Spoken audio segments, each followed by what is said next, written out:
ছোটবেলায় যখন টিভি দেখতাম না, ছোটবেলায় যখন টিভি দেখতাম, মানে সিনেমা দেখতাম, সিনেমা দেখার ফলে ওই সময় একটা ঘটনা ঘটতো। সেই ঘটনা কি, যে দেখতাম দীপ জোলাঙ্কা এসা এই যে ফুট করে এই জসিম আঙ্কেলের পেটের মধ্যে ফুট করে ছুরি ঢুকাইতো, যে এমনি এমনি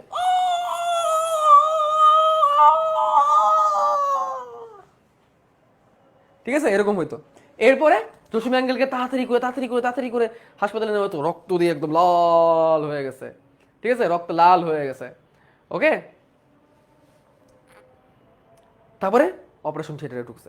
অপারেশন থিয়েটারে ঢোকার পরে ভুত করে লাল বাতি জ্বলে যাওয়া, তারপরে টিং tick tick, ding tick tick, ding tick tick, টিং টিং টিং টিং টিং টিং টিং টিং টিং টিং টিং টিং ট, টিং টিং টিং টিং টিং টিং টিং টিং টিং টিং টিং টিং ট, ডিং টিক টিক।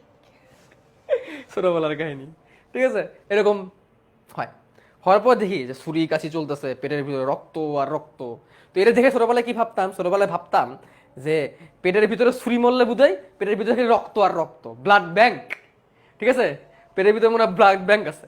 তো এই ব্লাড, পরে যখন বড় হইলাম, মেডিকেলে যখন গেলাম, একটা সার্জারি যখন ইউটিউবে দেখলাম, দেখে পরে বুঝলাম আরে এ কিয়া হ্যায়, মানে পেট কাটার পরে রক্ত যে বের হয়, রক্ত বেসিক্যালি বের হয় কই থেকে,